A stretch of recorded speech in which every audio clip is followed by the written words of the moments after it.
Good evening, Western Washington. I'm Matthew Fab with Western Washington Weather, doing a late night update here just so I can talk about some of the fires that we've been having across the state today. The satellite imagery was pretty dramatic. So let's start there. You can see we have the Bear Gulch fire here on the Olympic Peninsula. We have the Wildcat fire exploding just east of Mount Rainier there. And we had some new fires as we go through the afternoon here in the satellite imagery. You can see it. This is the Labor Mountain fire near the Stewart Range, so north of Cleellum and Teanaway there. And then this is the Lower Sugarloaf fire near Sugarloaf Mountain, north of Leavenworth, about 12 miles. And then we have the Rattlesnake fire here at the confluence of the Columbia and Spokane rivers. And then a complex of some fires up here in northeast Washington. You can see as we go into this evening, multiple pyrocumulus clouds here on the Wildcat fire there, on the Lower Sugarloaf fire, and then this huge pyrocumulus cloud with a shadow that actually stretched almost to Montana off of the Rattlesnake fire there. That was just a huge pyrocumulus cloud. Looks like genuinely like a thunderstorm. And you can see that shadow from it right there. As you go into the evening here, then the clouds... The satellite changes here, and what you get is you have the heat signatures. You can see the Wildcat fire, the Labor Mountain fire, the Lower Sugarloaf fire, and then Rattlesnake fire, and then these few fires up here in northeast Washington. And you can see if we play the satellite, those heat signatures continue. These fires are still burning pretty hot as we go into the overnight hours here. You can see even some big fires up in British Columbia and over in Idaho and Montana as well. So very active across the area and a lot of smoke being produced. The watch duty fire map here shows the picture of what we're seeing right now. Bear Gulch fire here on the Olympic Peninsula, 9,387 acres, not all that much growth. Wildcat fire here, we're just going to zoom in on some of these and pan around the map. The Wildcat fire here, a lot of growth today, up to 2,200 acres. That's an increase of 1,000 acres. Red flag warning is in effect for the Cascades and the northeast Washington mountains as well. You can see the Wildcat fire growing closer to some of these ridges here near Highway 410, very visible at times from Chinook Pass and Crystal Mountain and stuff like that. Moving to the north, we have the Labor Mountain fire there just north of Cleellum and Teanaway near Mount Stewart there, up to 125 acres, but likely more than that given some of those heat signatures. Here is the Lower Sugarloaf fire, 861 acres, and take a look at this image on this camera right here. Look at how that fire is just burning that whole mountain right now. This is 11:59 p.m., about the time I'm filming this video here, and you can see very intense fire activity there all the way here into midnight. And if we play this, you can actually see some of this activity and see how it's just burning there as we go into the midnight hour here. Just look at all this fire activity here on the right side of this image. This fire is very active today. I could see it from I-90 from over 50 miles away. You could see it from Cleellum. So just a very, very active fire, the Lower Sugarloaf fire there. And they don't have very many people on this fire as well. So they're trying to, that's the theme with some of these fires, is they're trying to get folks to the fires, but they can't right now because they're just trying to get people moving. To the north here, near the Canadian border, we have the Perry fire there on the shores of Ross Lake. Didn't really do much today, but you can see some of these heat signatures in British Columbia there along Highway 3. That's the Crow's Nest Highway between Princeton and Hope there, and you can see a few big heat signatures with some fires in British Columbia. And then moving off to the east, you can see here east of Grand Coulee Dam. Grand Coulee Dam's right here. This is Banks Lake, Columbia River, Franklin D. Roosevelt Lake. Look at the Rattlesnake fire here at the confluence of the Spokane and Columbia rivers. This thing was mapped at 1,000 acres this morning and is now at 4,000 acres. It had that massive pyrocumulus cloud that cast a shadow all the way to Idaho.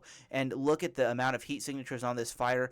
Just a massive fire, and just actually I believe that, yeah, look at this, there's 40 personnel on the 4,000 acre fire. So this is kind of seeing that you can't always get that many people on some of these fires just because you were kind of spread thin across the area right now, and across California and Oregon as well, and even Idaho. 40 personnel on this huge fire that produced a massive cloud today. So, and then going up north here toward parts of along the Columbia River here near Kettle Falls, stuff like that. You have 1, 2, 3, 4, 5, 6 fires that are over 20 acres there, And of particular note is the Katy Creek Fire, 418 acres. And then this complex right here, the Crown Creek Fire, 4,382 acres, and the Black Hawk Mountain Fire. These have basically burned together at this point. So you're looking at just about 5,000 acres there almost on these two fires right there near the city of Northport, just south of the Canadian border.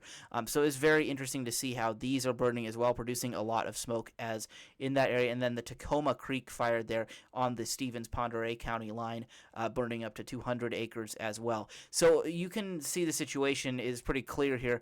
We've got a lot of fires across the region, that none of which are particularly huge, but are burning quite a bit. The largest remains the Bear Gulch Fire on the Olympic Peninsula, largest fire on the Olympic Peninsula in at least the last 50 years, almost to 10,000 acres. And then you can see that where that red flag warning is in effect here. And for the Cascades, that is in effect until tomorrow, Wednesday at 9 p.m.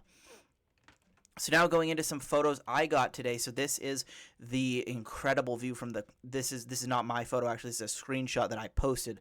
This is the Wildcat Fire from the Crystal Mountain Summit webcam at 7:10 p.m. And look at that pyrocumulus cloud. You can see just the extreme fire behavior going on in there, and it's very easy to tell why this thing grew 1,000 acres. Continuing here, you can see the view of the Lower Sugarloaf Fire. That's the one we were talking about north of Leavenworth, from about 45 miles southwest of it. This fire has been exhibiting extreme fire behavior today and was called unpredictable by firefighters, and they even may have taken some firefighters off of the fire because they were in danger because of how extreme some of the fire behavior was, and that makes sense given how big this plume was. And then here in this image, this is very interesting. This is from I-90, just east of Cle Elum. You have the huge smoke plume off the Wildcat Fire from Mount Rainier burning to the north there, just moving north over the region. Then you have that Labor Mountain Fire there near Mount Stewart, and the Lower Sugarloaf Fire there off to just over that ridge there. So you could see the plumes of 3 fires at the same time, and that was pretty interesting to see. And then you could see a more close-up image there of the Labor Mountain Fire between Teanaway and Mount Stewart. So pretty interesting to see everything going on there across parts of central Washington and in the Cascades. Taking a look at our air quality as we go into midnight here on Wednesday, you can see very bad air quality near the Bear Gulch Fire, moderate air quality with a bit of surface smoke across parts of the Puget Sound lowlands, and then good air quality around the Strait and the coast. Eastern Washington not doing too good in the unhealthy to unhealthy for sensitive groups categories for most of the region, especially Northeast Washington, where there's some highly concentrated fires.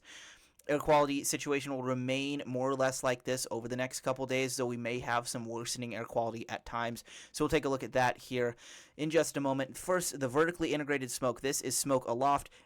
So we can start this here at 10 p.m. Tuesday.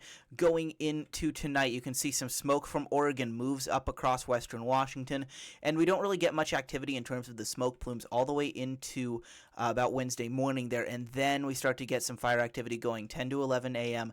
You see the Sugarloaf Fire there pushing a little bit south, the Bear Gulch Fire producing some smoke, the Wildcat Fire producing some smoke, and then a lot of smoke here in northeast Washington and in central parts of southern BC.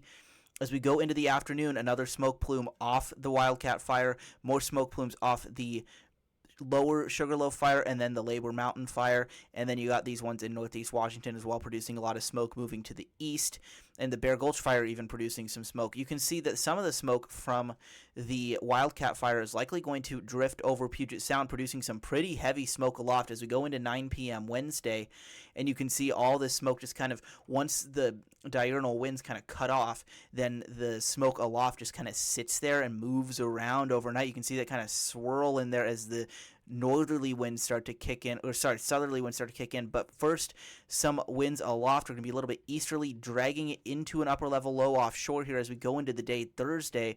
You can see that smoke from the Wildcat Fire blowing to the west over parts of Puget Sound. Same thing happening off some of these fires in eastern Washington, blowing it's some interesting directions based on this low starting to move in, and we have this huge amount of smoke at the end of the run coming down from Canada. So there's a lot going on here. You can see it kind of as you play through the run. You can just see the swirl of the smoke over the next couple days. This is the smoke aloft, so let's look at smoke at the surface now. This kind of gives you a better idea of some of the fire activity right next to the fire. So as we go into tonight and into tomorrow, you see some of that smoke just sits there around some of these fires, but they remain active overnight, especially the Lower Sugarloaf fire, the Wildcat fire, some portions of the Bear Gulch fire, and then lots of stuff happening here in Northeast Washington and parts of British Columbia.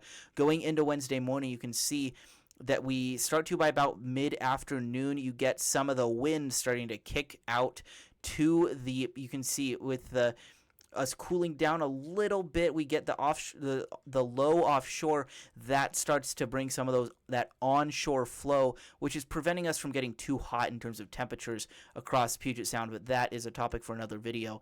With the onshore flow here, you see that the fires start to push off to the east, including these ones in BC, the ones in Northeast Washington, the Sugarloaf fire, and then the Wildcat fire here. So you may have some smoke plumes moving north or slightly west at some of the higher elevations, but the lower elevations, it starts to move off to the east as we go into Wednesday evening, into Wednesday night, and that's where that surface smoke starts to go. Eastern Washington just covered in moderate to heavy surface smoke, pretty bad air quality at this point, going into early Thursday morning. And then you can see as that low is offshore, some of the smoke gets dragged into it with some offshore flow. Going into the day Thursday, you can see the smoke blows to the east a little bit more. And then we have this huge amount of surface smoke Thursday night coming down from Canada. We really don't know what's going to happen with this just yet, so we have to stay tuned over the next couple days here to take a look at what is going to happen with the smoke situation. But it is safe to say that even over here in the Puget Sound area, you have light surface smoke concentrations there, and that is going to maybe degrade the air quality a little bit. Moderate category, maybe some areas at higher elevations getting a little bit more unhealthy. So it'll be very interesting to see what happens here with the surface smoke as well. And then just wanted to point out European model, taking a look at lightning chances. We do unfortunately have a few more days of dry thunderstorm potential here. So going into Wednesday afternoon, you can see slight chance of some thunderstorms, especially Southern Cascades, and then a lot in Oregon there and in the Olympics potentially as well. Going into Thursday, though, that potential increases. Look at the Central Cascades, chance of thunderstorms again there, and this is what has caused a lot of these fires, and we have another chance there on Thursday. And then going into Friday, look at Friday afternoon, the entirety of the Cascades with the chance of thunderstorms yet again. And a lot of these, unfortunately, will be dry thunderstorms, so we have to watch this very closely. If we take a look at why this is happening, we got this ridge over the region, and you can see that ridge is keeping us dry. We don't have any chances of rain getting in. We do have this little bit as we go into Thursday here. See, Thursday and Friday, this upper level low moves a little bit closer to the coast, and that is what gives you that chance of thunderstorms across parts of the Cascades.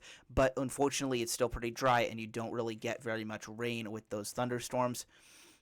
So yeah, again, the look at what's going on across the region, quite a lot of fires, and a lot of these up the Cascades triggered by lightning. Same thing in Northeast Washington. You can tell basically from looking at this map of the fire locations where the thunderstorms have been over the last week here across the region.